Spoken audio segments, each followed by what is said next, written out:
Quand un enfant part, qui reste? On raconte toujours l'histoire de celui qui part, celui qu'on a confié, celui qui grandit ailleurs, celui qui un jour cherchera d'où il vient. Mais l'autre côté de l'océan, ceux qui restent, de ceux-là, on ne parle presque jamais. Aujourd'hui, je veux te parler d'eux. Cette fois, la fiction a changé de continent, et surtout, elle a changé de point de vue. Dans l'histoire de Mila, on était dans le cœur de l'enfant qui était parti. Là, avec Thomas, on est de l'autre côté. On est dans la famille qui est restée. Thomas, 10 ans, vit à Bogota, dans une maison de femmes, une maman qui coud, une grand-mère qui rêve, et sur le mur du couloir un cadre vide, avec juste un rectangle de papier blanc dedans. Et un matin, une enveloppe glisse sous la porte, sans timbre, avec à l'intérieur la moitié d'une photo, un bébé, et quelqu'un qu'on a arraché. Puis un vieil homme lui dit cette phrase. Une famille ne doit pas perdre deux enfants, une par la mère et l'autre par le silence. C'est de ça que je veux te parler, de ce qui reste et de ce fameux cadre vide. Quand on pense à l'adoption, on pense presque toujours à l'enfant et aux parents qui l'accueillent. C'est normal, mais il y a des gens qu'on oublie dans cette histoire. Il y a la mère qui a confié, il y a parfois un père, il y a des grands-parents, et il y a parfois des frères, des sœurs, restés là-bas, qui grandissent avec une chaise vide à table. Un prénom qu'on ne prononce pas, un cadre qu'on ne remplit jamais. Écoute-moi bien, parce que c'est la chose la plus importante que je te dirai aujourd'hui. Dans une histoire de séparation, personne ne part vraiment seul, et personne ne reste vraiment intact.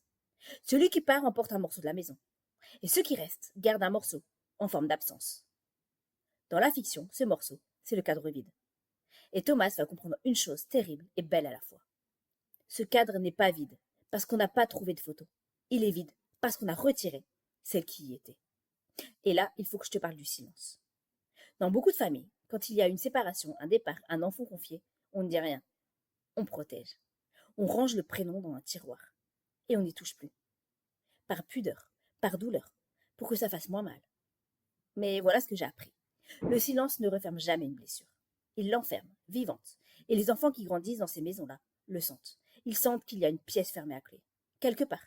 Un sujet dont on ne parle pas. Une absence qui a la forme exacte de quelqu'un. Le vieux photographe le dit à sa façon. On peut perdre un enfant, pas le nier. La distance, la séparation, mais on peut aussi perdre un enfant par le silence. Perdre celui qui est resté. Parce qu'à force de tout faire, on finit par lui cacher une partie de sa propre histoire. Alors, si tu es une mère, un père, qui a dû confier un enfant un jour, et Dieu sait que ce n'est pas une décision qu'on prend le cœur léger, je veux te dire ceci. Tu n'as pas à porter ça dans le silence, ni pour toi, ni pour les enfants qui te restent. En nommant celui qui est parti, tu ne fais pas plus de mal. Tu es juste moins seul.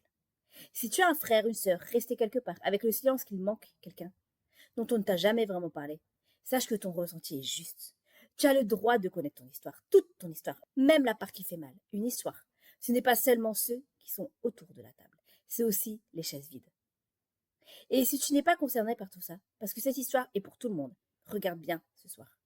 Les murs de chez toi, est-ce qu'il n'y a pas quelque part un cadre un peu vide, une personne dont on ne parle plus, un prénom qu'on a rangé dans un tiroir? On a tous dans notre famille quelqu'un qui est parti, ou qu'on a laissé partir. Alors je reviens à ma question. Quand un enfant part, qui reste? Ma réponse est tout le monde reste. Un peu abîmé, mais tout le monde peut aussi tenir le fil, ne pas couper, garder, comme la grand-mère de Thomas, une petite porte ouverte, juste au cas où celui qui est parti voudrait revenir un jour. L'histoire de Thomas ne fait que commencer. Un nouvel épisode chaque mercredi. Et toi, dis-moi, adopté ou pas, enfant ou adulte, y a-t-il dans ton histoire de famille un cadre vide, quelqu'un dont on ne parle jamais? Écris-moi, je lis tout. Si cet épisode t'a touché, abonne-toi. Partage-le à quelqu'un qui garde lui aussi une chaise vide à sa table. À mercredi pour Thomas et à bientôt pour la suite du fil.